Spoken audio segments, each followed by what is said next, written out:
Let us start with human I. Chapter का नाम जो है वो है human I and colourful world.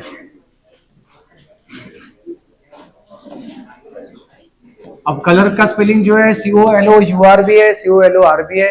अपने को LOUR दिया है तो अपन ने वो ले लेना, ठीक है। अभी मेजर पार्ट जो है इस चैप्टर को दो पार्ट्स में डिवाइड किया। एक है आपका ह्यूमन आई और एक है कलरफुल। ह्यूमन आई वाला पार्ट जो है वो आपके 8th स्टैंडर्ड के कनेक्शन के साथ।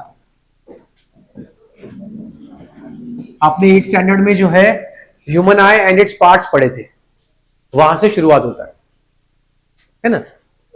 आपने कौन से पार्ट्स पढ़े थे जो आपको याद है? और ओके, इसमें आपको बनाने के लिए जो है आप ऐसा बना दो। ह्यूमन आई बनाना है आपको तो आप बनाने का तरीका है। अब मुझे डायग्राम बनाने के लिए कम आते हैं अपने को, और ज्यादा आपको जो है केस स्टडी में या फिर डायग्राम आइडेंटिफाई करो, लेबल करो, उसमें आता।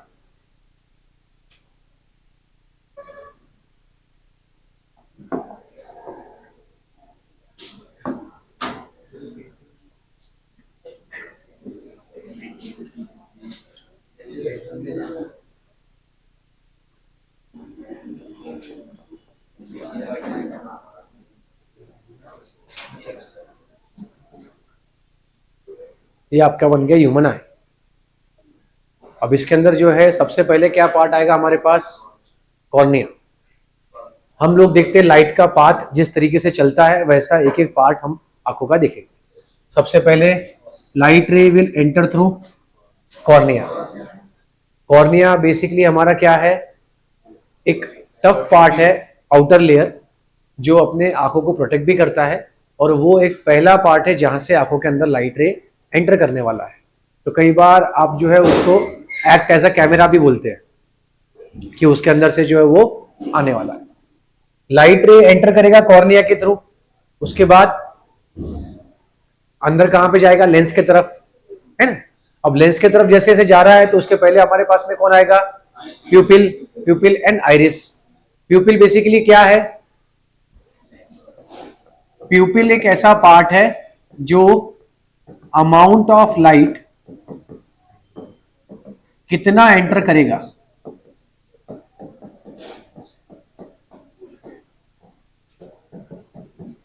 वो डिसाइड करेगा। या आप बोलो pupil controls the amount of light entering into the eye. ये एक अपना शॉर्ट ओपनिंग है ना आंखों के अंदर, जो क्या करता है? कंट्रोल करता है। किसको कंट्रोल करता है? Amount of light entering into the I. Iris जो है वो क्या करता है? आइरिस कलर देखा, आंखों का जो कलर आता ना, किसी के आंखें ब्लैक रहते, किसी के ब्राउनिश, किसी के ब्लू, ये जो कलर है आंखों का वो कौन है? आइरिस। प्यूपिल क्या कर रहा है? हमको अमाउंट ऑफ लाइट कितना एंटर करेगा लाइट आंखों के अंदर, वो कौन कंट्रोल करेगा? प्यूपिल। फिर जितना कंट्रोल कर लिया उसने, उसके हिसाब से लाइट रे एंटर हो गया। अब लेंस को पार करने के लिए जाएगा लाइट, ये हमारा लेंस। अभी जो लेंस है वो कौन सा लेंस है? Convex lens. कॉन्वेक्स लेंस से लाइट एंटर करेगा, लाइट एंटर करके रिफ्रैक्ट करेगा, रिफ्रैक्ट करके और फिर एक स्क्रीन पे जाएगा जहां पे इमेज का पोजीशन बनेगा और हमें पता चलेगा कि क्या इमेज है या क्या ऑब्जेक्ट। ऑब्जेक्ट का एक इमेज जो है इस एक स्क्रीन पे बनता है, वो स्क्रीन को हम क्या बोलते हैं? रेटिना। रेटिना पे हमारा इमेज फॉर्म होगा, और जब इमेज फॉर्म होता है रेटिना पे तो हमको मालूम है कि कोई भी पिक्चर जब आप देखते हो या पिक्चर का क्वालिटी देखते हो तो उसमें दो चीजें होते हैं। क्या? कलर और ब्राइटनेस। कलर और मतलब कलर कॉन्ट्रास्ट बोलो और ब्राइटनेस का कॉन्ट्रास्ट बोलो। तो रेटिना में दो लाइट सेंसिटिव सेल्स होते हैं, दो टाइप के लाइट सेंसिटिव। कौन से दो टाइप के होते हैं? rods, and rods are responsible for intensity of light and cones are responsible for color। मतलब क्या बेसिकली अब ये सब पार्ट के अंदर एक पार्ट रह गया, कौन सा था वो? Ciliary muscles. अपने जो सिलरी मसल्स है वो क्या करता है, हमारे जो लेंस है उसको कॉन्ट्रैक्ट रिलैक्स करता है। कभी कभी क्या होता, बहुत ब्राइटनेस से आप कब डीम लाइट में जाते या डीम लाइट से एकदम ब्राइटनेस में जाते, जब जो है एकदम से आंखों पे स्ट्रेन आता तो आंखों का लेंस जो है वो कम ज्यादा होता। दूसरा, अगर आप कोई बहुत दूर की चीज दिख रहे, आपको नहीं समझ में अच्छे से, आप क्या करते हैं, ऐसा करके देखते, कौन है वहां पे, है ना। अब ये इससे तो कुछ नहीं होता, पर लेकिन एकदम ऐसा आंखें जो है वो आप थोड़ा सा कॉन्ट्रैक्ट रिलैक्स करते, मतलब जो अपनी नॉर्मल आंखें हैं, नॉर्मल आंखें से थोड़ा सा उसको बदल देते। पर तो वो जो कॉन्ट्रैक्ट रिलैक्स करते ना, उसमें क्या होता, उसमें हमें दूर का ऑब्जेक्ट और पास का ऑब्जेक्ट जो है वो एक ही समय पे एक साथ दिखता है। उसको बोलते हैं पावर ऑफ अकोमोडेशन। वो किसके लिए आता है? सिलरी मसल्स के लिए। सबसे पहला पार्ट कौन सा है हमारा? कॉर्निया। लाइट जहां से एंटर करेगा, लाइट एंटर्स फर्स्ट, फिर हम बोलते हैं प्यूपिल पे आते। प्यूपिल जो है वो कितना लाइट एंटर करना चाहिए वो उसको कंट्रोल करता है। आइरिस क्या देता है? कलर देता है। फिर सिलरी मसल्स जो है वो लेंस को कंट्रोल करता है कि कॉन्ट्रैक्ट रिलैक्स कितना करना है उसके हिसाब से। उसके बाद में जब रिफ्रैक्ट हो जाएगा लाइट, रिफ्रैक्ट होने के बाद में रेटिना पे जाएगा। रेटिना पे जो है वो लाइट सेंसिटिव सेल्स है, रॉड्स एंड कोन्स। अब वो लाइट सेंसिटिव सेल्स जो है वो एक इमेज बना करके और ऑप्टिक नर्व को देंगे, वो इलेक्ट्रॉनिकल सिग्नल्स लेके जाएंगे ब्रेन तक, and now you will understand कि भाई सामने कौन बैठा है ना। कि भाई जैसा बचपन में आप देखते थे ऊपर, ये क्या है? पंखा, है ना। ऐसे धीरे धीरे आइडेंटिफाई किया आपने। ये कैसे पता चला आपको? ये पूरे प्रोसेस के थ्रू पता चला। जो भी आपकी इमेज फॉर्म होंगी वो कैसे होंगी? Real and inverted, real and inverted. अभी ये पूरे पार्ट के अंदर जो है सबसे इंपॉर्टेंट पार्ट जो हमारे पास में हो जाता है, that is my ciliary muscles. अभी आप समझो कि हमने अभी तक लेंस देखे सारे और लेंस के पोजीशन देखे। आपने देखा होगा हम जब कॉन्वेक्स लेंस ले रहे थे तो एक एग्जैक्ट पोजीशन ऑब्जेक्ट का लेते तो एग्जैक्ट पोजीशन इमेज का मिलता। हमने लेंस फॉर्मूला भी इसीलिए इस्तेमाल किया था कि आपको ऑब्जेक्ट का डिस्टेंस दे दिया और फोकल लेंथ दे दिया तो आपको इमेज डिस्टेंस मिलेगा। लेकिन आप देखो यहां पर हमारी आंखों में एक ही लेंस फिट है, और मैं यहां से जब देख रहा तो मुझे फर्स्ट रो भी दिख रहा, सेकेंड रो भी दिख रहा, थर्ड रो भी दिख रहा, फोर्थ रो भी दिख रहा, सब एक साथ एक ही समय पे एकदम अच्छे से दिखाई दे। How is that possible? अगर आप आपका लेंस ले रहे, इधर ऑब्जेक्ट है तो एक इमेज का तो पोजीशन परफेक्ट होता था आपका, या तो फिर आपको आगे पीछे करना पड़ता था स्क्रीन को। हमें तो ऐसा कुछ करने की जरूरत ही नहीं पड़ रही, एकदम परफेक्ट इमेज मिल रहा हमें। वो दूसरा पार्ट बेटा नियर पॉइंट फार पॉइंट का है ना। पावर ऑफ अकोमोडेशन का मतलब क्या है? कंटिन्यूअसली हमारी जो लेंस है वो कॉन्ट्रैक्ट रिलैक्स होते जाती है, सो that one can see near by and distant objects clearly at same time. देखा जाए तो ये कोई जादू से कम है ही नहीं। क्यों? आप मैग्नीफाइंग ग्लास लो, मैग्नीफाइंग ग्लास लेकर के अगर अपन रखा पेपर को जलाने के लिए, जब तक ये परफेक्ट पोजीशन नहीं मिलता तब तक जलता नहीं। पोजीशन परफेक्ट होना मतलब कि इमेज परफेक्ट आने के लिए ऑब्जेक्ट का जो डिस्टेंस है और इमेज का डिस्टेंस कैलकुलेट करके वहीं पे स्क्रीन होना चाहिए। आप देखो ना, ये स्क्रीन और डिस्टेंस लेंस का ये फिक्स है, ये बदल नहीं रहा आपका। इमेज डिस्टेंस आपका फिक्स है, क्या बदल रहा है आपका? ऑब्जेक्ट डिस्टेंस बदल रहा है आपका, बराबर। फिर जैसे जैसे आप आगे जाते, उम्र में बढ़ते जाते, तो ये सिलरी मसल्स भी कंटिन्यूअसली काम कर रहा था। आफ्टर सर्टेन एज वो थोड़ा सा थक जाता है या बोलो बूढ़ा हो जाता, तो सिलरी मसल्स जो है वो बहुत अच्छे से काम नहीं कर पाता। तो वो समय पे आपने अपने घरों में शायद देखा होगा, जिसके भी घर में दादा दादी है या फिर कभी गए होंगे नाना नानी के यहाँ, है ना, या कोई भी एल्डरली पर्सन आप देखिए जिसका एज 65 प्लस हो, और वो जब रीडिंग करते, उनको अगर रीडिंग की आदत है और चश्मा नहीं है उनके पास, तो वो क्या करते मालूम है? ऐसा कोई पेपर रहा, ऐसा कोशिश करते हो देखने की। क्यों करते मालूम है? इसका क्या रीजन है? क्योंकि वो सिलरी मसल्स जो है ना, वो कॉन्ट्रैक्ट रिलैक्स जो है वो इतने अच्छे से नहीं कर रहा। कॉन्ट्रैक्ट रिलैक्स अच्छे से नहीं कर पा रहा तो क्या कर रहा मालूम है आदमी? ये जो ऑब्जेक्ट का डिस्टेंस है ना वो बदल रहा है, क्योंकि इमेज का डिस्टेंस तो बदल नहीं सकता। इमेज का डिस्टेंस तो आपका लेंस से लेकर रेटिना तक के फिक्स है, तो वो ऑब्जेक्ट का डिस्टेंस बदलने की कोशिश करता है ताकि उसको अच्छे से दिख पाए। चश्मा लगाने पे तो अच्छे से दिखता ही, मैंने बात करी जब चश्मा भूल गए तब, है ना। चश्मा तो लगाए तो वो उसको करेक्शन बोलेंगे, चश्मा अगर नहीं भूल गए नहीं है तो वो इस तरीके से दिखते। अब इसके अलावा भी नॉर्मली भी जब अपन कोई चीजें पढ़े तो आंखों के एकदम पास में लाए तो नहीं दिखता, है ना। उसको हम क्या बोलते हैं, नियर पॉइंट, कि कितने सेंटीमीटर के और पास लाएंगे तो आपको अच्छे से नहीं दिखेगा, that is known as near point. Normal कोई भी एक आदमी का या ह्यूमन का नियर पॉइंट इज 25 सेंटीमीटर। क्या है नियर पॉइंट? जैसे जैसे बूढ़े होते जाते वैसे वैसे सिलेरी मसल्स जो है वो कमजोर होते, तो जो नियर पॉइंट है वो दूर हो जाता। ये जो देखने की कोशिश कर रहे हैं ना वो, क्योंकि उनको अब यहां से दिखता था, नॉर्मल आदमी को 25 सेंटीमीटर से दिखता है, लेकिन नॉर्मल आदमी का जब एज बड़ा हो जाता तो उसका नियर पॉइंट दूर होता, इसके लिए वो ऐसे दूर करके देखने की कोशिश करते। मतलब अगर विदाउट लेंस या विदाउट करेक्शन देखना है तो इस तरीके से उसको रीड कर पाते, है ना। और फार पॉइंट कितना होता है ह्यूमंस का? अपन अगर खड़े रहेंगे नीचे अपने को चांद दिखता, वो हो गया फार पॉइंट आपका infinity. So near point is 25 centimetre and far point is, बराबर। अभी वापस देखें तो सारे के सारे पार्ट्स एक बार रिवाइज कर लेंगे। सबसे पहला कौन सा होगा? कॉर्निया के लिए क्या बोलेंगे अपन,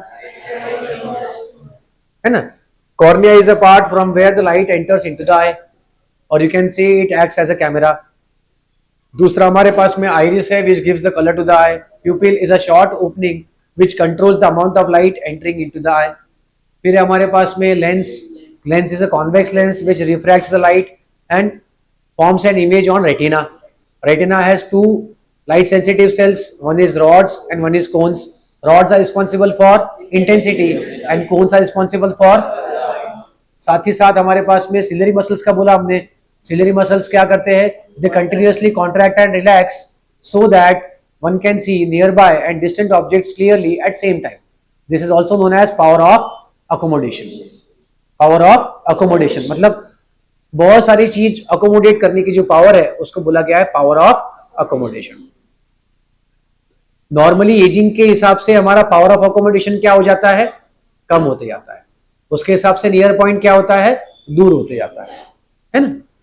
अब इसमें हमको जब बराबर से दिखाई नहीं देता तो वो हम बोलते हैं आंखों के डिफेक्ट्स, ठीक है। उन आंखों के डिफेक्ट्स में सबसे पहले जो है शुरुआत होती है यहां से, इंटेंसिटी और कलर से। मान लो अगर रॉड्स और कोन्स में से कोई भी एक डिफेक्टिव है या प्रेजेंट नहीं है या कम प्रेजेंट है, कुछ भी, तो जो इंटेंसिटी के बारे में हम लोग बात कर रहे हैं, है ना। अगर रॉड्स का प्रेजेंट होना नहीं है तो हम बोलेंगे किसी को भी नाइट ब्लाइंडनेस हो सकता है। मतलब इंटेंसिटी ज्यादा चाहिए देखने के लिए, कम इंटेंसिटी में वो देख नहीं पाएगा क्योंकि इमेज फॉर्म ही नहीं होगी।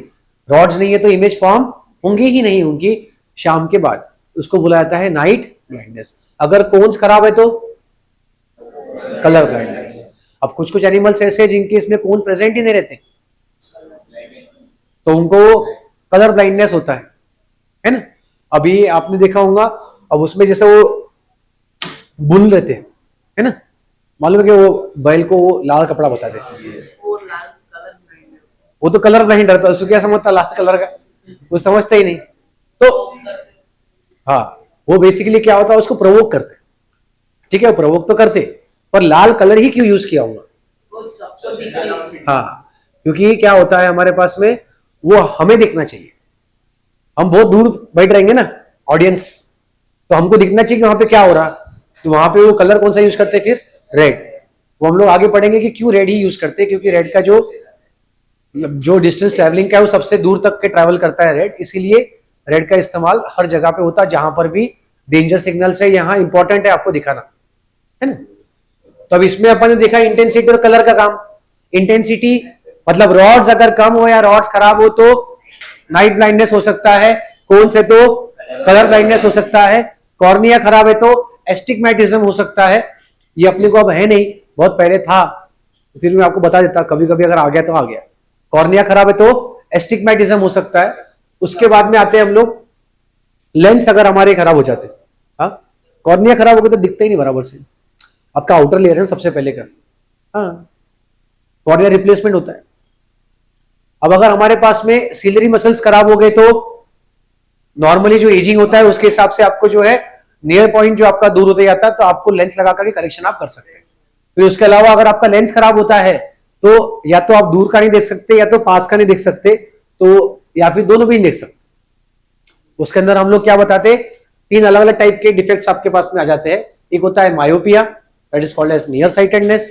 एक होता है hypermetropia, which is called as far sightedness. और उसके बाद में एक होता है प्रेस बायोपिया, जिसमें पास का और दूर का दोनों ही बराबर से दिखता नहीं। हाँ, और मेजरली प्रेस बायोपिया तो जैसे जैसे एज हो गया तो हो ही जाता, वही ना प्रेस बायोपिया, मतलब पास का और दूर का उसको बराबर से दिखेगा ही नहीं। कारण क्या है, सिलरी मसल्स क्या कर रहे थे आपके, कॉन्ट्रैक्ट रिलैक्स करके पास का और दूर का एक साथ बता रहे थे। तो अगर आपका सिलरी मसल्स बराबर काम नहीं कर रहा है तो आपको विजन वैसे ही जो है बराबर होता नहीं, तो आपको चश्मा यूज ही करना पड़ेगा, मतलब एक करेक्शन लेंस आपको यूज करना ही पड़ेगा। उसमें क्या होता है, जैसे जैसे एज होती ना तो उनको पास का भी दिखता नहीं, दूर का भी दिखता नहीं। अभी देखो नॉर्मली, अभी आप बहुत सारे बच्चे होंगे ऐसे जिनको चश्मा लगे हुए, बहुत सारे तो नहीं, अपने यहाँ पे 2-3-4 बच्चे हैं, तो जिनको है चश्मा का नंबर जो है वो माइनस में है कि प्लस में है, माइनस। अगर माइनस में आपका नंबर है मतलब पावर ऑफ लेंस है minus, power of lens minus रहेगा तो कौन सा लेंस होगा, कॉनकेव। कौन सा लेंस होगा, कॉनकेव। अब कॉनकेव लेंस आप यूज कर रहे, किसके लिए यूज कर रहे, कि आपको पास का दिखता, दूर का, दूर मतलब कितना दूर, 1 मीटर 2 मीटर का ही दिखता नहीं उनको, मतलब कि यहां से चौथे बेंच पे अगर आप चले जाओ रो पे तो ये लिखे हुआ दिखेगा नहीं, मैं दिखूंगा लेकिन लिखे हुआ जो है वो नहीं दिखता क्लियरली, बराबर।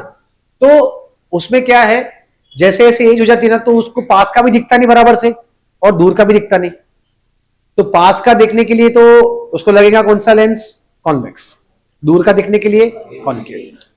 उनको पास का दिख रहा था, दूर का नहीं दिख रहा था, इसके लिए उन्होंने कॉनकेव का इस्तेमाल कर लिया। तो जो बूढ़ा आदमी है उसको क्या करना पड़ेगा, दोनों लेंस यूज करने पड़ेंगे। तो पहले, बहुत पहले, जब तक के साइंस बहुत आगे नहीं बढ़ा था, तो 2 अलग अलग चश्मे का इस्तेमाल किया जाता था। अगर आप बहुत पुरानी मूवीज देखेंगे तो आपको दिखेगा कि वो लोग ऐसे गले में लटकाते थे चश्मे, और 2 चश्मे होते थे, पढ़ने के लिए दूसरा चश्मा यूज करते थे और ऐसा यहाँ पे रखते थे, तो क्योंकि आंखें नीचे रहती तो पढ़ने के लिए ऐसा रहता, और अगर नॉर्मली विजन चाहिए तो वो निकाल के दूसरा चश्मा लगाते थे। फिर जैसे जैसे थोड़ा सा साइंस आगे बढ़ा, प्रोग्रेसिव लेंस आए और उसके अंदर बायफोकल लेंस जो है वो तैयार हो गए।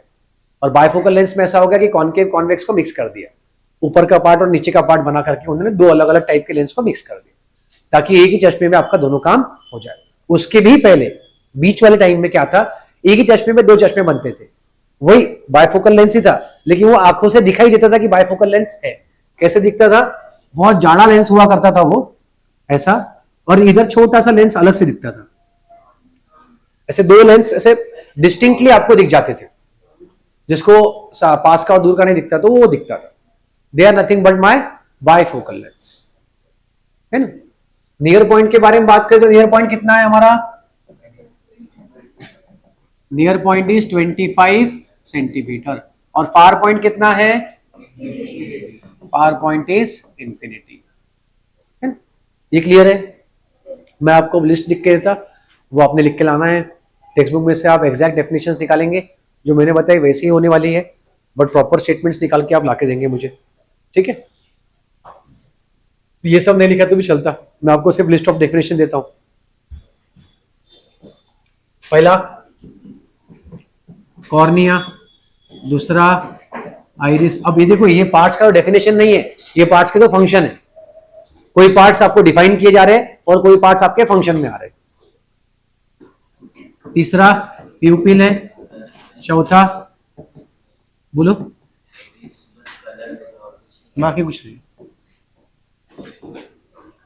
वो उसके अंदर एक शॉर्ट ओपनिंग आती है प्यूपिल की, आइरिस के अंदर ही, या आइरिस के पीछे बोल दो। फिफ्थ है आपका रेटिना, फिर है आपका लेंस। सिलियरी मसल्स क्या करता है, तो इसी के अंदर आपने इंक्लूड कर लेना है पावर ऑफ अकोमोडेशन। आपको ये जो है ना बहुत इंपॉर्टेंट एस्पेक्ट है, इसके अंदर अपन दो स्टेटमेंट जो है वो टेक्स्ट बुक के अंदर के पढ़ेंगे कि कैसे होता है वो।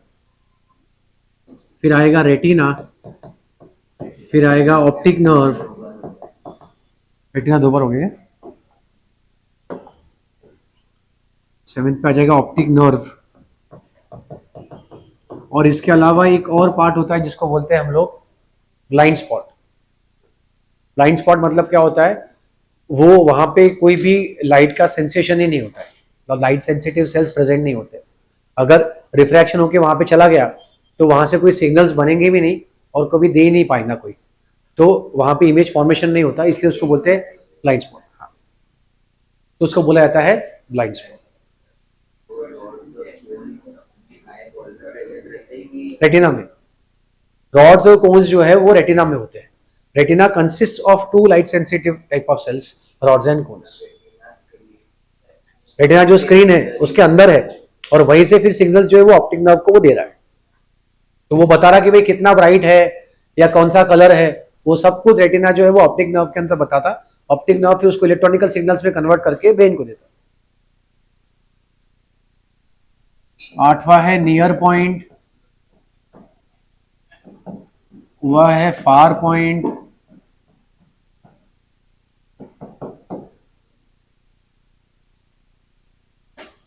ठीक है। ये इतने आपके पार्ट्स हैं जिसके अंदर आप कुछ को डिफाइन करोगे, कुछ को फंक्शन में बताओगे, ठीक है।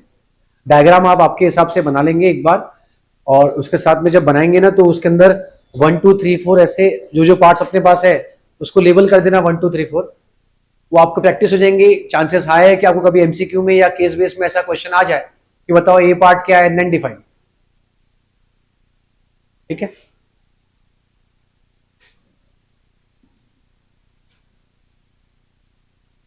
अब निकाले आप पावर ऑफ अकोमोडेशन के अंदर देयर आर 2 to 3 स्टेटमेंट्स जिसके बारे में हमको पढ़ना है।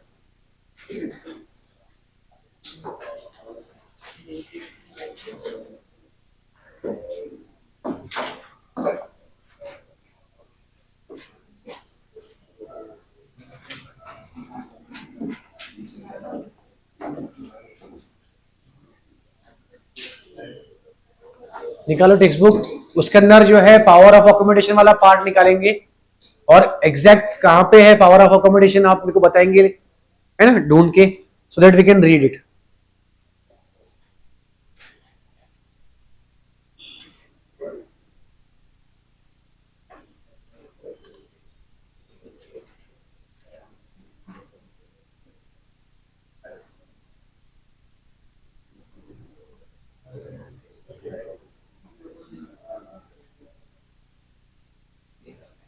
निकाला क्या?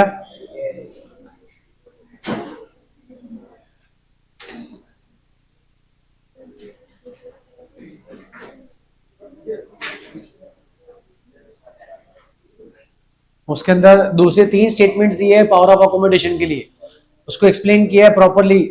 Read it once and then explain me क्या क्या हो रहा है उसके अंदर, एक बार आप देख करके बताएंगे। पेज नंबर कौन सा है वो? 162 पेज नंबर पे हेडिंग दिया है पावर ऑफ अकोमोडेशन अलग से, वो पार्ट आप रीड करेंगे, you will understand what exactly power of accommodation means. आप देखिए तो सारे बाकी के पार्ट्स के लिए इतना अलग से हेडिंग नहीं दिया है, सिर्फ एक सीनरी मसल्स के पावर ऑफ अकोमोडेशन के लिए अलग से हेडिंग दिया है।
देखो इसके अंदर दो पार्ट्स है जो आपको इंपॉर्टेंटली दिए हुए हैं। क्या ये तो हमको मालूम है कि eye lens is composed of jelly like material, its curvature can be modified to some extent by ciliary muscles. अब ये जो हम कर रहे हैं सिलरी मसल से, वो क्या कर रहे हैं, कर्वेचर को या तो हम लोग एक्सपांड करेंगे या तो कॉन्ट्रैक्ट करेंगे। अब दोनों इसमें होता क्या, the change in the curvature of eye lens can thus change its focal length when the muscles are relaxed. ये वाला part, when the muscles are relaxed the lens becomes thin, then its focal length increases। अगर focal length increase होगा तो this enables us to see distant objects clear। ये आपको assertion reason में आता है क्या, कि जब हमारे पास में हम ये बोल रहे हैं कि हमारा जो सिलरी मसल्स है वो क्या कर सकता है, कॉन्ट्रैक्ट रिलैक्स करने से लेंस को कम ज्यादा करेगा, यानी कर्वेचर कम ज्यादा होगा, मतलब कि फोकल लेंथ को चेंज करेगा। अब वो फोकल लेंथ को चेंज करेगा तो किस तरीके से होने वाला है चेंज, वो हमको बताया गया कि जब हमारे पास मसल्स रिलैक्स्ड है, यानी कि फोकल लेंथ हमारा जो कर्वेचर जो है हमारे पास लेंस का, वो क्या हो गया, थिन होने की वजह से फोकल लेंथ बढ़ गया। कैसे, ये ऐसा बन गया तो हमारे पास में सेंटर ऑफ कर्वेचर बढ़ेगा, तो आप बोल सकते हैं कि लेंस का जो फोकल लेंथ है वो बढ़ जाएगा। फोकल लेंथ बढ़ेगा इसका मतलब कि हमारे पास में दूर का ऑब्जेक्ट जो है वो अच्छे से हम लोग देख पाएंगे। उसी का उल्टा क्या होगा, when you are looking at objects closer to the eye, the ciliary muscles contract, this increases the curvature of the eye lens, the eye lens then becomes thicker, consequently the focal length of the eye also decreases। जब हमारे पास में ऐसा हो जाएगा thick lens, उसका curvature आप देखेंगे तो यहीं पर तक क्या आएगा, ये इसमें देखो आप, ये ऐसा जैसा थिन हो रहा ना, तो ये जो है ये इसका कर्वेचर जो है वो दूर तक जाता सर्कल के हिसाब से। कर्वेचर बड़ा यानी फोकल लेंथ बड़ा, कर्वेचर छोटा यानी फोकल लेंथ। सो हम बोलेंगे कि this enables what, to see us near by objects clearly. हाँ, दोनों चीजें एक साथ में करता हूं और बहुत फास्ट करता हूं, so that we can see near by and far away objects clearly. उसने क्या बताया, आप देखो, द एबिलिटी, ये है आपका definition, the ability of the eye lens to adjust its focal length is called accommodation। However, the focal length of the eye lens cannot be decreased below a certain minimum limit। So try to read a printed page by holding it very close to your eyes। यही बता रहा है कि near point क्या होगा। आपने जब बोला कि भाई नियर बाय और डिस्टेंट ऑब्जेक्ट्स क्लियरली देखने के लिए आप जो है कॉन्ट्रैक्ट रिलैक्स दोनों चीजें करते हो बराबर, तो उसके अंदर अगर बहुत पास में अगर आप ऑब्जेक्ट लेके आ गए, तो आप बहुत पास में ऑब्जेक्ट लाएंगे तो इतना ज्यादा पावर ऑफ अकोमोडेशन नहीं हो सकता है कि आप उसको देख पाए, तो आपके लिए एक लिमिट सेट की गई है, उसको बोला गया है नियर पॉइंट। इसलिए बोलते हैं object comfortably and distinctly you must hold it about 25 centimetre from the eyes. The minimum distance at which objects can be seen most distinctly without strain is called the least distance of distinct vision. It is also called the near point of the, it is also known as near point of the eye. पूरे power of accommodation के अंदर जो है हर एक line आपकी important है, यही नहीं बोल रहा हूं मैं, पूरी की पूरी एनसीईआरटी ही है। आप उसको रीडिंग करेंगे तो यू विल अंडरस्टैंड कि each and every line given over there becomes a question. अब इसके अंदर ही अपने पास में 3 से 4 आपके असर्शन रीजन बन जाते हैं, है ना। तो एनसीईआरटी रीड करने का जो तरीका रहेगा वो ये रहेगा कि एक एक लाइन आप जब पढ़ रहे तो वो प्रॉपर ध्यान से पढ़े, और उसमें से जो असर्शन रीजन बन सकते आप आपके नोट्स बना के रखें। तो नोट्स मेकिंग के लिए सबसे पहले क्या रहेगा, इसमें से अगर आप नोट्स बना रहे तो पावर ऑफ अकोमोडेशन के अंदर 2 चीजें बताई जाएंगी। क्या, कि भाई हमारा जो लेंस है जब वो रिलैक्स हो रहा है तो क्या हो रहा, थिन हुआ तो focal length increase, focal length increase तो दूर के ऑब्जेक्ट्स। फिर जब बोल रहे कॉन्ट्रैक्ट हुआ तो क्या हो रहा, थिक हो रहा तो लेंस का focal length decrease, focal length decrease तो आप पास का देख सकते हो। और पर लेकिन बहुत ज्यादा पास लेके आ जाएंगे तो नहीं देख पाएंगे, इसलिए एक लिमिट सेट कर दी, उसको बोला गया है नियर पॉइंट, और जो दूर का रहेगा उसको बोलेंगे फार पॉइंट। क्लियर, पक्का।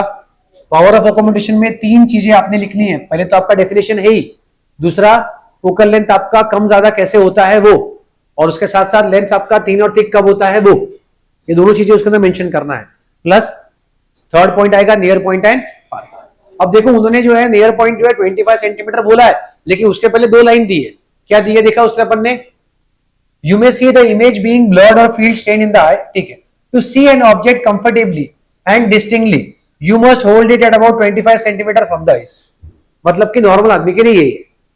फिर क्या बोला है दूसरा उन्होंने, the minimum distance at which objects can be seen most distinctly without strain is called least distance of the distinct vision और it is also called as the near point of the eye. मतलब near point का मतलब 25 centimetre नहीं है। Near point मतलब एक ऐसा point जहां पे विदाउट एनी स्ट्रेन हम लोग आराम से प्रॉपर क्लियरली देख सकते। नियर पॉइंट बदल सकते, नियर पॉइंट बदल सकते। नॉर्मल आदमी का क्या होता है नियर पॉइंट 25 सेंटीमीटर। अगर वो बदल जाता है तो हम वापस 25 सेंटीमीटर लाने के लिए करेक्शन लेंस का इस्तेमाल करेंगे। आया क्या समझ में?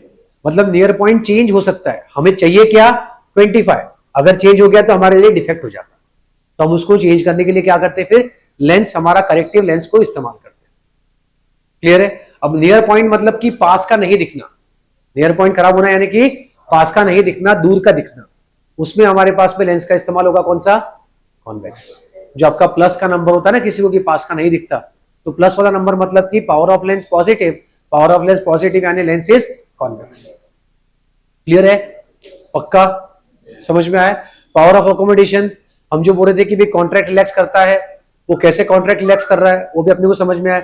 रिलैक्स मतलब थिन, थिन मतलब फोकल लेंथ ज्यादा, फोकल लेंथ ज्यादा मतलब दूर का। अब हमारे पास में अगर लेंस कॉन्ट्रैक्ट मतलब थिक, थिक उसके अंदर थिक मतलब फोकल लेंथ कम, फोकल लेंथ कम मतलब पास का। तो अभी यही चीजें हम लोगों को अगर असर्शन रीजन में आई तो आप बता पाएंगे। अगर ऐसा बोला गया कि भाई power of with the help of power of accommodation one can see near by objects and distinct objects clearly. अब उसके बाद में अगर उन्होंने एक्सप्लेनेशन दिया यहाँ पे और एक्सप्लेनेशन के अंदर अगर थिन और थिक को बदल दिया तो आपको समझ में आना चाहिए कि भाई असर्शन करेक्ट है लेकिन रीजन करेक्ट। क्लियर? पक्का? इसके बाद में आते हैं हम लोग आंखों के डिफेक्ट्स पर। There are 3 types of defect जिसमें से 2 डिफेक्ट्स मेनली बहुत काम के हैं। कौन से 2 डिफेक्ट्स हैं? Myopia and hypermetropia. अब जब 2 ही डिफेक्ट है हमारे पास में तो इट इज सो ऑब्वियस कि दोनों में से कोई एक डिफेक्ट के बारे में तो पूछेंगे ही पूछेंगे, है ना। अब उसमें से 3 डिफेक्ट जो हमारे पास में दे रहे, कौन से 3 डिफेक्ट्स है?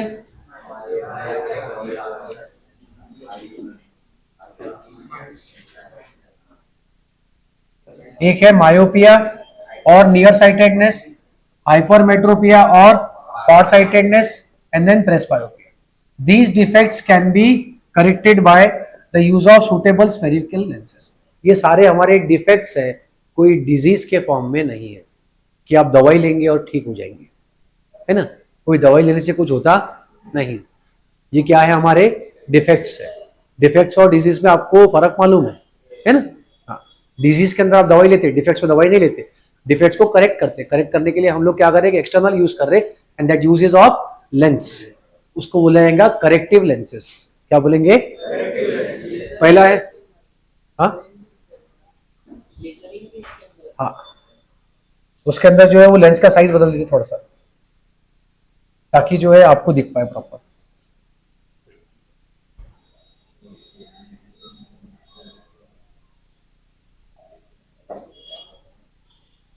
ये आया आपका मायोपिया। अब देखो मायोपिया में होता क्या है हमारे पास में, तो जस्ट क्वेश्चन नीचे लिखा मैं। ये वाला जो पार्ट हमारा है अगर हम देखें तो ये है हमारा normal I, far point of A myopic eye दिया हुआ है एक, फिर मायोपिक आई दिया है और एक करेक्शन ऑफ मायोपिया दिया है।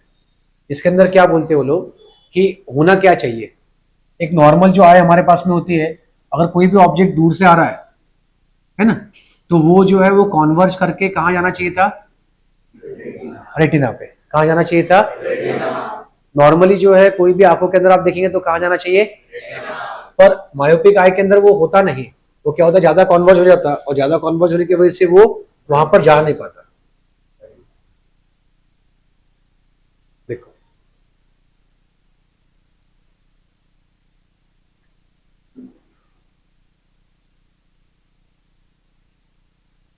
ये कोई भी हमारे पास दूर का ऑब्जेक्ट है,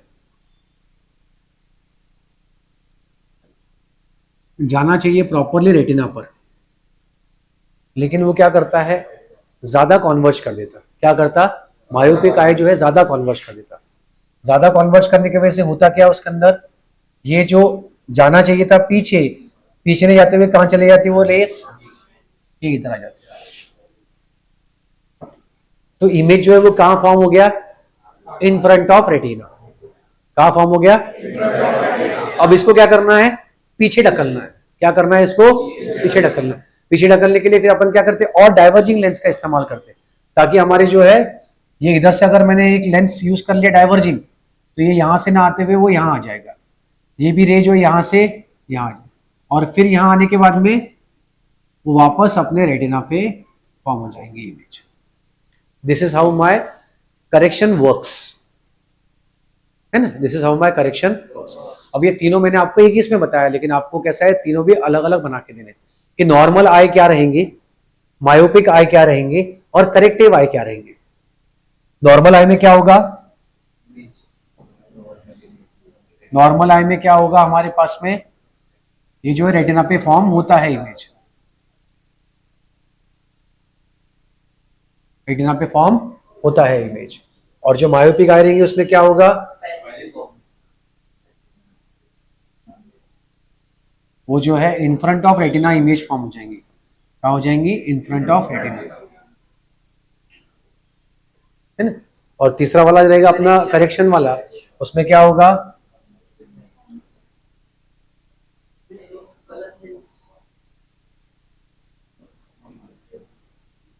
यहां तक गए तो आप और उसको एक्सटेंड डाइवर्ज करवा देंगे, और उसको डाइवर्ज करवा देंगे, और फिर वो रेटिना पे फॉर्म हो जाएगा इमेज, और वो क्या हो जाएगा, रेटिना पे, है ना। अब आपको एक पॉइंट से देखना है तो पॉइंट से देखे, नहीं तो फिर अगर आप पैरेलल बीम से भी देखना चाहे तो पैरेलल बीम से भी देख सकते हो। हम एक और चीज उसको ले सकते हैं कि भाई बहुत दूर से ऑब्जेक्ट आ रहा तो हम क्या बोलेंगे, beam of light must be, पैसे सीधे आ रहे थे, लेकिन आपने जो है एक लेंस का इस्तेमाल करा कॉनकेव, वो हो गया diverge. Parallel beam of light थी, वो हो गई डाइवर्ज, और फिर जो है प्रॉपर रेटिना पे इमेज फॉर्म हो गया। तो करेक्टिव लेंस के लिए आप इसका भी इस्तेमाल कर सकते, ये डायग्राम का भी इस्तेमाल किया तो भी चलता, कोई दिक्कत नहीं, क्योंकि दूर के ऑब्जेक्ट जो है उसके लिए हम पैरेलल बीम ऑफ लाइट्स भी ले सकते हैं। आगे समझ में, अब अपने को पैरेलल नहीं दिया है, पॉइंट दिया है, तो आप दूसरा ऑब्जेक्ट पॉइंट ऑब्जेक्ट लेकर के करे तो भी चलता, पैरेलल बीम लिए तो भी चलता, कोई दिक्कत नहीं। नाउ लेट अस अंडरस्टैंड कि एग्जैक्ट डिफेक्ट किसके वजह से हुआ। ऑब्वियस है कर्वेचर या फोकल लेंथ का ही डिफेक्ट होना चाहिए वहां पे, उसके अलावा तो और कुछ रहने वाला है नहीं अपने पास, लेंस के ऊपर बेस्ड डिफेक्ट है ये। लेट अस सी, अब इसमें दिया हुआ है अपने को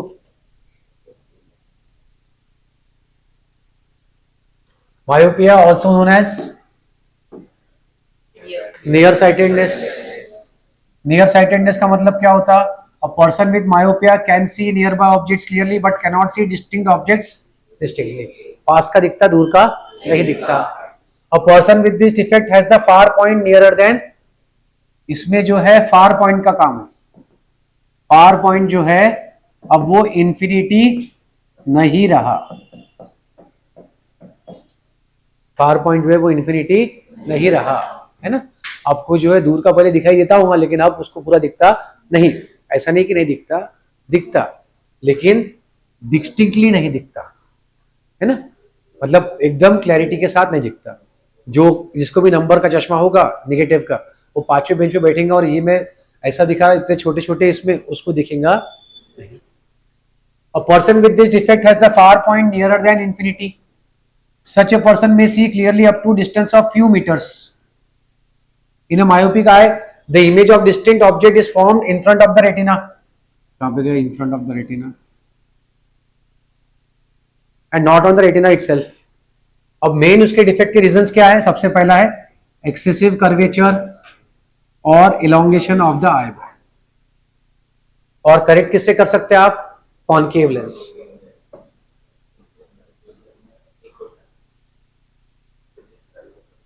एक्सेसिव कर्वेचर मतलब ज्यादा कर्वेचर, या तो फिर elongation of the eye ball. Eye ball elongate हो जाएगा।